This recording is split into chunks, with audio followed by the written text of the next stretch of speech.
Good morning. This is Carolyn Borba. Nice rainy day here. I am going to be talking about the number 8, which is the last of the praise and worship. And this study is about being transformed as we worship. And the process, as Will says, works like this. Worship involves spiritual intimacy. So we'll remember that as we go along. The other thing that's important is that in the intimacy of that union, the object of our worship speaks into our lives. The object of our worship. So the object is important. Revelation produces transformation. So all those 3 things are major important in the study. Worship involves spiritual intimacy. In the intimacy of that union, the object of our worship speaks into our lives. And the other one, revelation, produces transformation. So, like so many of his studies, I really worked on this and was reaching for what the underlying message is here. And as he goes on, it talks about how we're joined with what we worship and how some of our worship is actually sacrifice to demons. That's a very sad thing to think about. And then that spiral downfall, if you will, when the focus is turned from what's good, that will produce good in our lives, and things that will not and will not.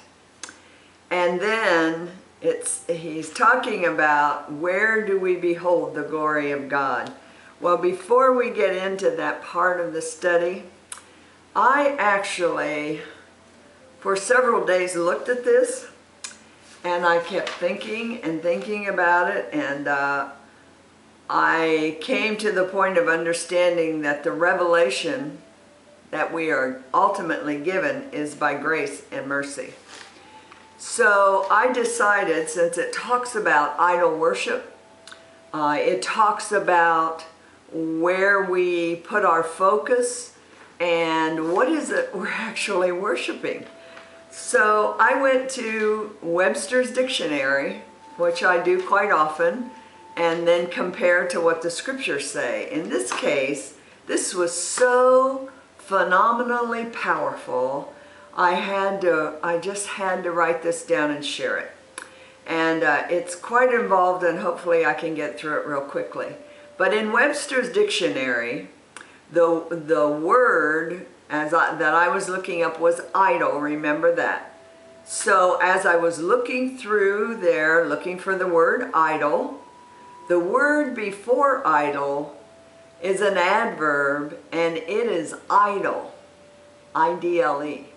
And idle means that we are very passive, doing nothing or little at all, to move aimlessly.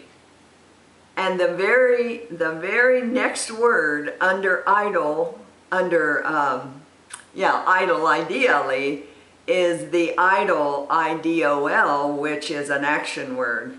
It's a noun. The other one was an adverb. This idol, I-D-O-L, is a noun. So that tells you how powerful it is and how significant it is when you use that word. And what that dictionary says, it's an image. I love this. It was an image representing a deity and worshiping as such. So whatever we think is a deity, and remember, we have a lot of idols in our lives, we all do. A person or thing devotedly admired. A person or thing. So we think about idol in the Bible as a, well, I won't call it by names, but as a statue. And that statue can't move, can't breathe, can't speak back to you, really can't do anything. And this says a person or thing.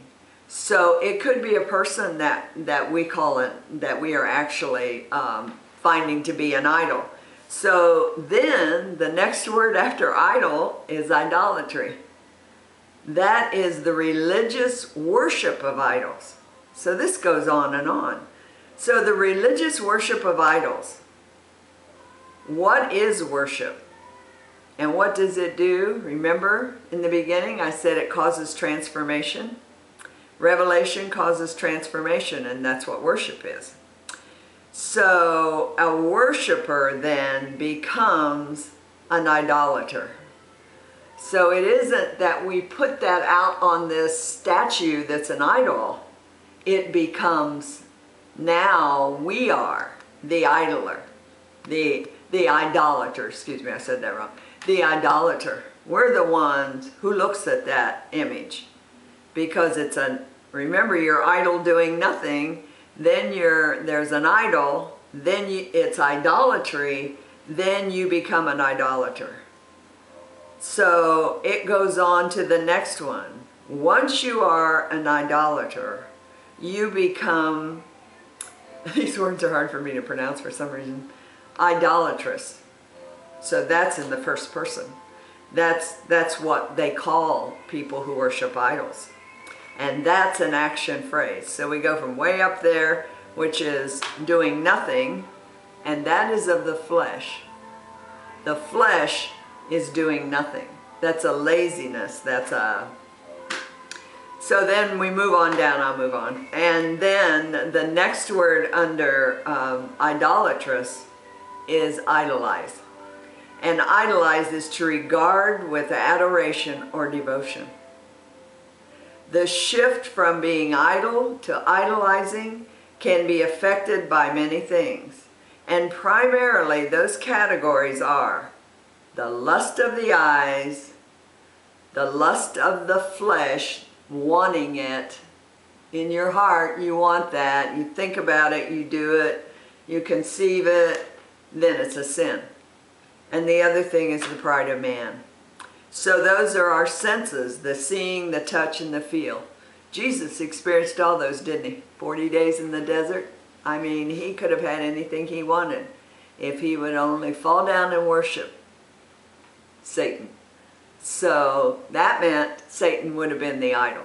And that we know we don't want. So the word idol, the way, there's another word which is, I don't know how to pronounce it, ideal, that's what it is. Ideal is a poem or a prose composition describing pastoral scenes or charming events. Isn't it interesting? Those are one right after the other in the dictionary. And the first one was doing nothing. Then we go through all this horrific idolizing, being an idolater, and down to looking at something beautiful that was created by God. That just blew me away. So my question to everybody is, if the revelation of worship is given to us through grace and mercy, the love of God restores in us what we were born to do. We were born to worship Him, to be a friend of God. Then I have to ask myself, and I'm asking you too, if we become what we worship, that's what Will said, you become what you worship. So if that's true, my question to you is, what do you worship? What do you idolize? And only you know that, just like I know. I can make a big list here that I don't like, and I'm trying, you know, religiously, as you would, if you would, to get rid of them one by one. So what we become, what helps us from worshiping is to worship in the Spirit and in truth, to get away from any kind of idol worship. And we become what we love. We know that. You know, we become what we love, because what we love we spend a lot of time with. If it isn't a person, it's a thing, it's a challenge, it's music, it can be so many things. So we know that in Ephesians, the battle's not ours. You know, the battle belongs to the Lord. But we put on the armor. Even in this case, there isn't anything better than to dress in armor, because that's what protects us from the evil one, from the spirits that dwell in the high places. And they occupy the mind if we open the door to allow that to come in and create idling things that we have no business idling. And the enemy wants us to lose what God has put in.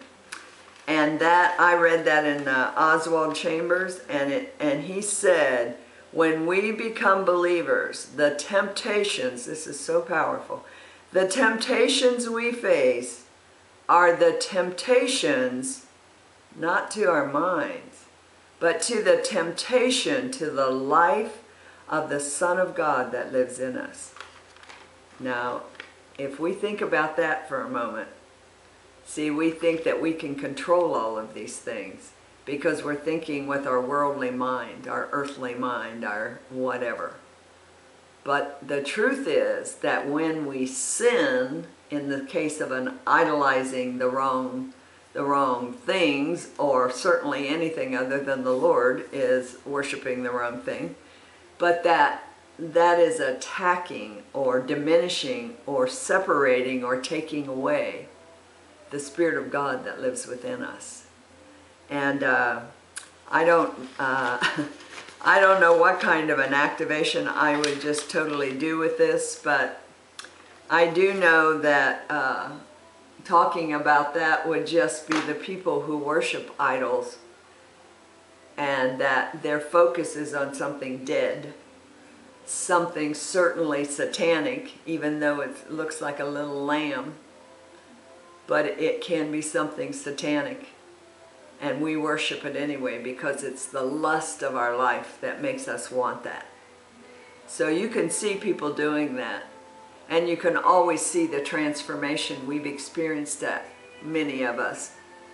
And that transformation, that revelation of worship that through God's grace and mercy allows us to rise up to another level, way above where the idols live, so to speak. Above, come higher, press into God and worship Him. Worship Him in spirit and in truth. That's a visual I think anybody can see. This has been a great challenge and a great opportunity to study the Word and to share with all of you. And I encourage all of you, it's almost the end, and we all are working diligently to make Lynn proud of us. So thank you and have a blessed day.